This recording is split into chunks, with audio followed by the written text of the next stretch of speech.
The People and Purpose podcast, sharing the stories of people and culture leaders, talking all things company culture.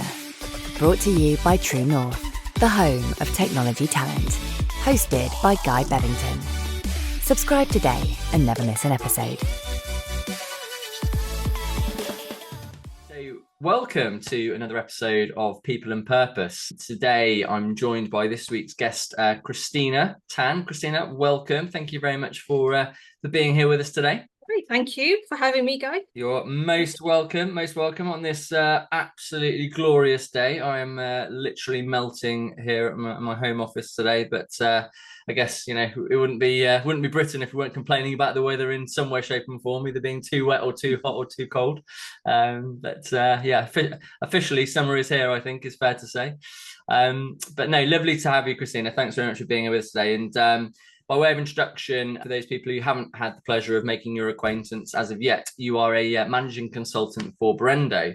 Burendo, a company we know very well, which is a consultancy leading the way in digital transformation, doing some really interesting projects in and around digital delivery and with many aspects of the public sector and private sector. So really keen to delve into a little bit more. I think it's quite fair to say Burendo, from our understanding of the business, have quite a unique culture as far as consulting firms go in terms of how you guys operate. So I'm really looking forward to shedding a bit of light on some of the work you guys are doing and your approach to how you work with your clients today. Before we do that, let's talk a little bit about you. It'd be great to hear a little bit more about your background, how you got into consultancy and the world of technology in the first place, and go from there. So yeah, please do give us a whistle-stop tour of your career. Yes, absolutely. My pleasure. So when it comes to my background and my career, I'm definitely one of those people who, with what they call a squiggly career path. I kind of started my career in corporate finance after graduating from university, and then found out that I actually enjoyed sort of getting more involved with software implementation projects in relation to financial software implementation projects. And building sort of meaningful reports and business intelligence to support decision making, on top of the corporate finance sort of responsibilities. I guess I came to a crossroads at my career where I kind of need to make that decision on whether or not I'm going to continue, sort of firmly in that corporate finance path, or slightly transition out and sort of exploring what I think I'll join sort of further down the line. So I've decided to then transition out of the corporate finance profession by kind of turning my attention towards analysis, product management, and delivery. So those are kind of the core skills that consultancies tend to look for. And so since we've got that combination of skill sets through the experience I'm getting, I then join consulting companies to kind of further hone these skills and get that further exposure through client engagements. So as a result, I've been privileged enough to kind of help improve business intelligence reporting within the retail sector, deliver vaccination service from a tech and data perspective, deliver transformation programs to transform onshore training within the defense sector. That's just to name a few experiences. And outside of Burendo, I also kind of sit on the board of the UK chapter for International Institutes of Business Analysis. So utilizing that finance knowledge once more. So I'm lucky enough to be using a broad range of my skill sets accumulated over time. Nice, lovely. Thank you for that. I mean, some call it a squiggly line, Christina. I'd like to call it a concerted effort to gaining a breadth of domain knowledge in lots of different areas, which of course is very important as a consultant, right? So really interesting to hear a bit more about how you've arrived at where you are today.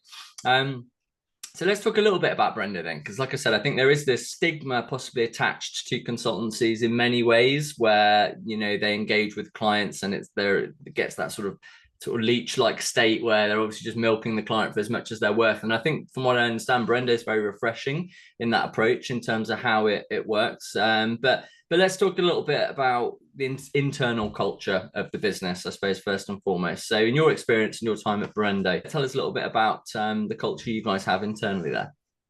Yeah, absolutely. I guess kind of, I mean, if my add, when I first applied to this Burendo role, I remembered one thing that kind of stood out in a job spec, which was well, on top of the usual, sort of what your responsibilities are, what kind of skill sets you need, there was a statement there saying we don't aim to be a shiny shoes consultancy, nor do we sort of want to be in the future. So I thought that was quite refreshing in itself. It's a bit of a glimpse as to kind of what sort of life that could entail for me. So when it comes to the internal culture of Burendo, I personally think it's all about kind of fostering a sense of belonging and community. So we believe in creating an environment where people kind of feel valued and connected, both professionally and personally. We've got, for example, community and social engagement. We celebrate our achievements and milestones together, whether it's through like parties, virtual events, team building activities. For example, we've had celebrations like our company's birthday party with lots of dancing, games, and cocktail mixing, and on other occasions, evening out in escape rooms to kind of bring that team closer together.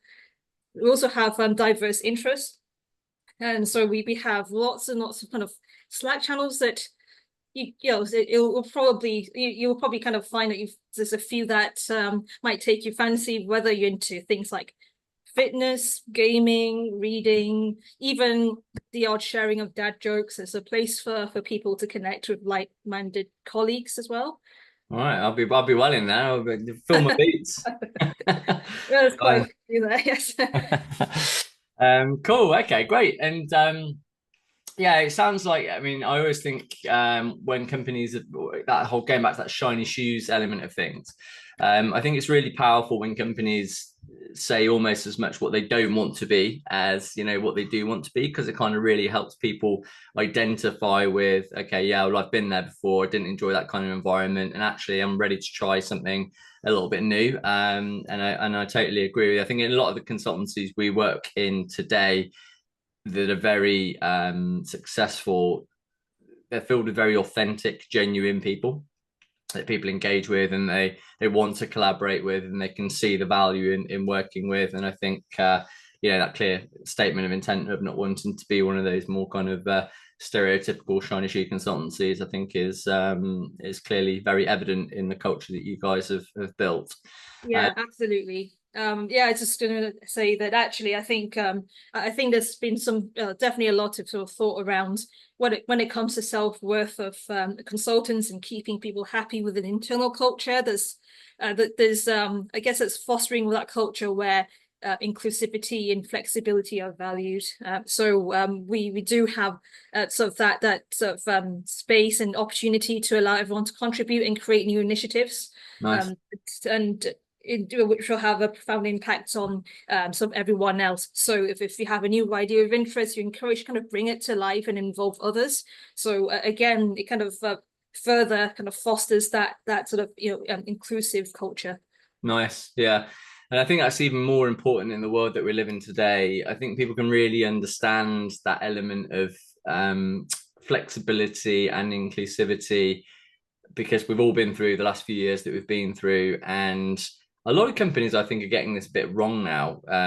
Since we've kind of COVID's dissipated a little bit, and we've all been through that period of working remotely, and obviously, it was what it was, a terrible few years in many ways, but it did kind of reinvent the playing field, I think, for a lot of well, for the world moving forward, about how we can engage between business and employees now. And a lot of people sense that maybe that was just a bit of a blip for a few years, and actually now that trust has gone and we're required to be back in the office. Whereas I think the companies are getting it right. The employees I speak to that really feel that a company does value their ongoing flexibility and inclusivity. And I think if you can get that piece right, companies' retention will inevitably be where we all want it to be. So that's really refreshing to hear that you guys are kind of having an ongoing focus on that, because I think it will continue to pay massive dividends in terms of keeping great talent moving forward. Yeah, absolutely. And we even have a community of interest for culture. So that's another way to get people involved and get their voices heard. Nice. How does that work? So, well, I think it's it's really collaboration. It's kind of headed up by our head of people and culture, and now a people partner. But it's a chance for people to get together and I suppose reviews of what's going well for our culture. I think small fields to kind of foster that inclusive kind of forum. It's not culture's not something that the people HR team kind of works and chips away at and puts out grand statements to people. It's not about that at Burendo. They genuinely want to kind of bring people along the journey. It also gives people a bit of a safe space to provide any improvement suggestions. So hearing direct from the sort of impacted individuals of what can be improved, and that gets kind of taken into sort of future backlogs and action plans. Nice. I think that's such a great point that you make there. A lot of companies where I feel that they get that culture piece wrong is they feel it's very top down, insofar as, don't get me wrong, of course, the leadership of a company have a huge part to play in terms of what that culture is, but they feel that culture can be forced in many ways. And actually, where I think a lot of companies get this wrong and don't fully understand that a culture really is something that's organically grown by the people within the business, and actually hearing their opinions, hearing their voice. And that's such a huge part of what actually makes up the true culture of a business. So it's great to hear that you've got a committee specifically engaged around that, and it's it's not sort of just purely run by the leaders of the business, but actually genuinely interested in engaging with the employees within it. So fantastic. Okay, great. Well, I mean, it sounds like certainly there's a very strong internal culture, and a real focus of intent around a lot of those things that make a big difference to people's genuine fulfillment and enjoyment of their job. But I think culture is as much about internally how you engage with your employees as it is also about how you're known in the market for how you externally engage with your clients and your customers as well. As I mentioned at the beginning of the episode, I think there is this understanding that Burendo does things a little bit differently with how you guys engage and how you work with your customers to upskill and empower them. So talk to us a little bit about how you go through that engagement process with your clients. Yeah, absolutely. So at Burendo, we believe in establishing and setting culture as a holistic process that involves both the internal team and our clients. So our approach to client engagement is kind of deeply rooted in the principle of partnership, adaptability, and shared success to help them, to empower them to sort of sustain changes and improve in the future. So with the partnership approach, we view our clients as partners and not just customers. So what this means is we work collaboratively from day dot, basically, even if it was just starting from a discovery process. But we work really close to them collaboratively to understand their unique challenges, goals, and even organization cultural context. And by doing so, kind of tailor our solutions to best meet their needs and make sure that our work aligns with their values and objectives. And then sort of adapt to sort of each sort of client uniqueness, and pride ourselves in our ability to adapt to our capabilities and to fit their specific requirements. And also kind of from that, it's also quite sort of customer centric. So we embark on the right journey together. Sort of we do put ourselves in their shoes quite a lot to focus on delivering tangible outcomes rapidly, providing real value, because we know we're not always the cheapest resource in the market, but we want to be able to demonstrate real value and leave our customers in a better position than when we first engaged. And sort of going forward, we also help them to empower them to sustain those changes, as I mentioned. So that the element of continuous learning and sharing is essentially sort of one of our values actually at Burendo, kind of share what we learn. It's something that sort of we all live and breathe within the organization, including when we step out to our client engagements. So it's not just about delivering great products and services and kind of leaving with it, but also kind of building long-lasting capability, knowledge, and skills to empower them to sustain those changes and hopefully even improve themselves in the future. Although we'll always kind of be at hand if they need any advice, but our goal is to ensure that our clients are empowered to continue thriving long after our engagement ends. Nice. Yeah, I love that ideology because I think, like I said earlier, there is definitely a stigma that's attached to consultancies in many ways, a stigma attached obviously to recruitment agencies in the same way as well. That, it's a big difference between cost and value, and I totally get that. But it's lovely to hear that you guys genuinely have that approach of wanting to upskill and empower your clients, because I think it works both ways, right? I mean, people sense that when they're working with people, and fundamentally, when you leave a business relationship where they've taken away some tangible value from your service, and they can recognize, actually, when you guys joined us, we were here, and now we're here, and we've taken a huge step forward from there. You really have delivered some value, right? And it's not a case of a lot of agencies or a lot of clients I speak to where they've worked with consultancies just feel like they've been absolutely ripped off or overcharged and not really got a huge amount to show for it. It's a really kind of, I think, subtle but fundamental difference as to how you approach that whole paradigm with how you engage with your customer. And like I said, fundamentally, I think it works both ways, because once you get to that point of trust and value, where that tangible value, where they've felt that value and seen that value in the business, I guess it works for them to kind of think, well, actually, you guys have done a great job for us in the past. Let's talk about how we could collaborate on the next episodes. On the next project, excuse me. So it's a win-win, isn't it? Really, in many ways.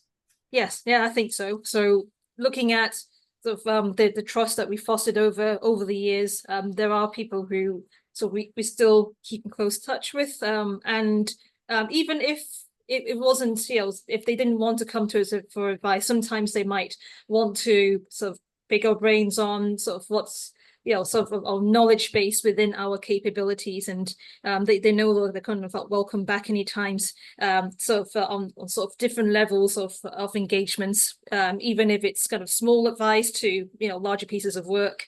It almost feels like they are kind of a kind of extended part of the Burendo family in that sense. So going back to the concept of partnership, I think that's what we mean in this context.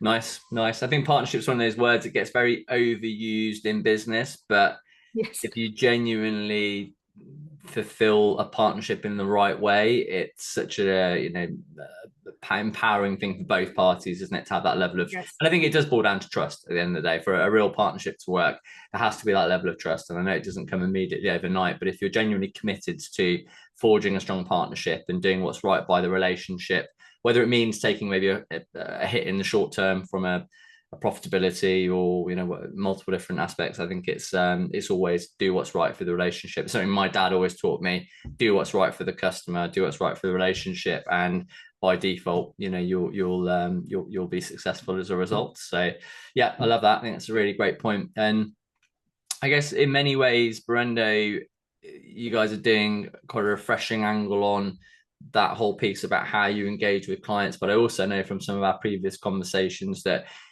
there's also a refreshing angle on how you guys get involved with some wider community initiatives as well. So talk us through a little bit about some of the wider community stuff and social impact initiatives that you guys have been involved in. Yes, absolutely. We do have a CSV community of interest as well, but in terms of supporting local causes, we actively support local causes and participate in events like Leeds Pride, Tough Mudder, to support charitable causes, etc. Have you done Tough Mudder? No, I know it was this week. Christina, come on. I haven't, by the way, before I throw you under the bus. They look particularly tough and muddy. They're good to know. I know some colleagues who have been involved with Tough Mudder. Who knows? Maybe it might be at some point later down the line for myself. I'll do one when you do one. How about that? Oh yeah, let's do it. Yes, sure. Cool. So yeah, I suppose these activities not only foster kind of team spirit, but also allow us to give back to community and support important social causes. And in addition, we've been involved in partnering with organizations to tackle social disadvantage and connect with young people with opportunities. So I think that's incredibly powerful and something that is quite close to my heart, because I've had sort of, really great mentors in the past, and I've always wondered if I had put an ounce more effort into being more proactive about researching career paths, maybe things would have turned out a bit differently. What if some professions was just a bit more accessible if I knew a bit more about it when I was younger, and now these opportunities are, I would say, a lot greater than sort of back in my days. So, for example, I attended an event called Go Tech Leads not so long ago, that provided year 8 girls with an insight of what it's like to work in the tech industry, which hopefully kind of demystified the tech industry for them, and encourage them to make better informed decisions on career options at an earlier stage of their life. So as I say, which is incredibly powerful and rewarding experience for me, and hopefully for them too. I think they've taken a lot from that, and it's never too late to think ahead. Even if it's not their cup of tea, sometimes it's good to know what you do or don't want in life, I suppose.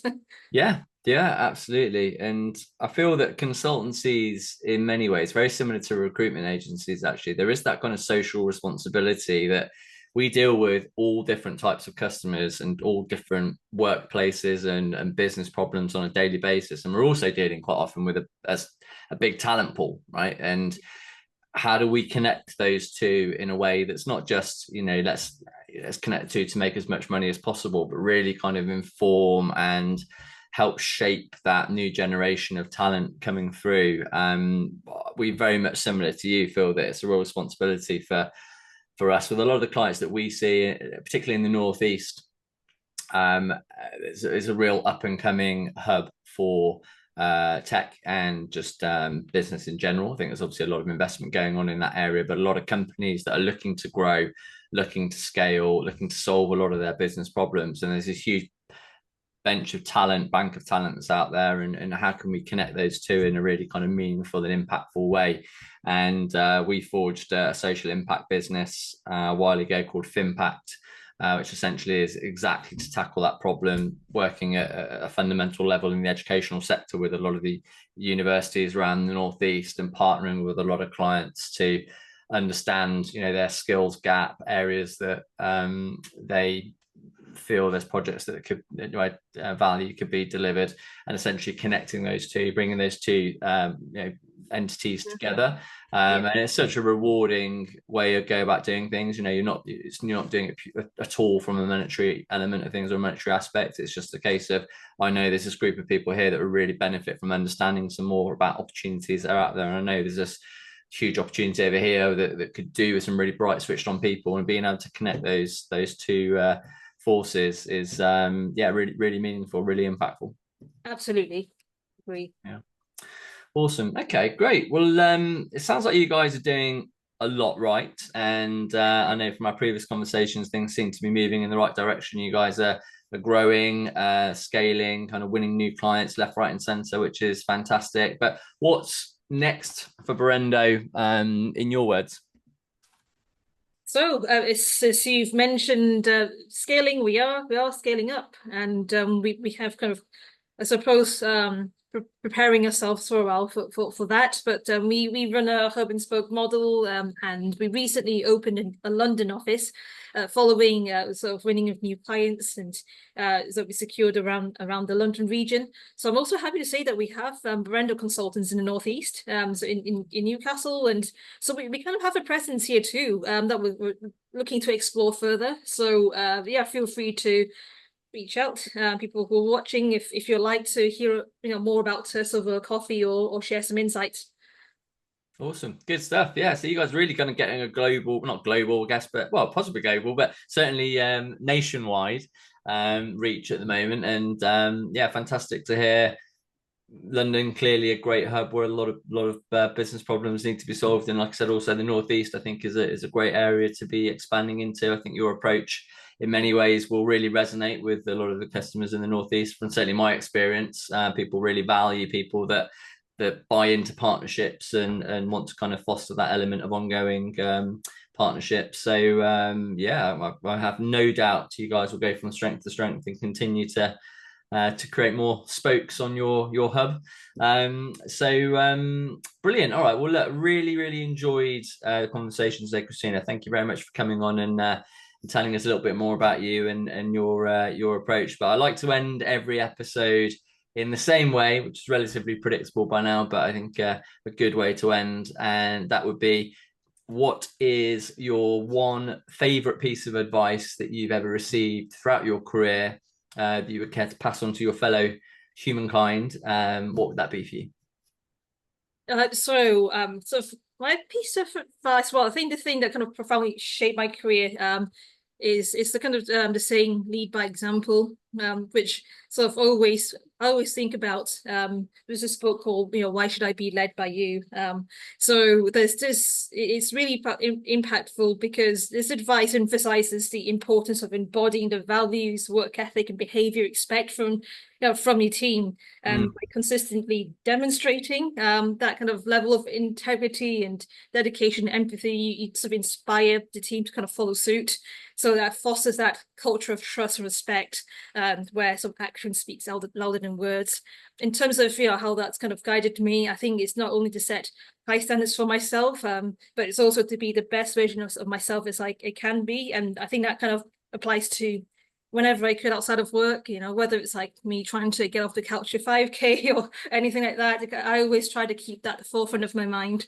To be accountable, approachable, and creating that environment where everyone feels motivated and valued.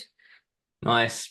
Yeah, I love that. I think irrespective of the business and the size, it's always really important to lead by example wherever you can. Absolutely. And do as I do rather than do as I say, which I think is prevalent in a lot of businesses. So I love that. Brilliant. All right, well, lovely way to end the episode there, Christina. And like I said, thank you very much for coming on and having a chat with us. Don't be a stranger. Please do come on again in the future, and it'd be great to have another chat with you and hear how you guys are doing. I'm sure Burendo will be going from strength to strength between now and then. But otherwise, take care. Enjoy the rest of this weather, and look forward to speaking to you hopefully very soon. Right. Thank you very much. Bye for now. Right, thank you. Bye.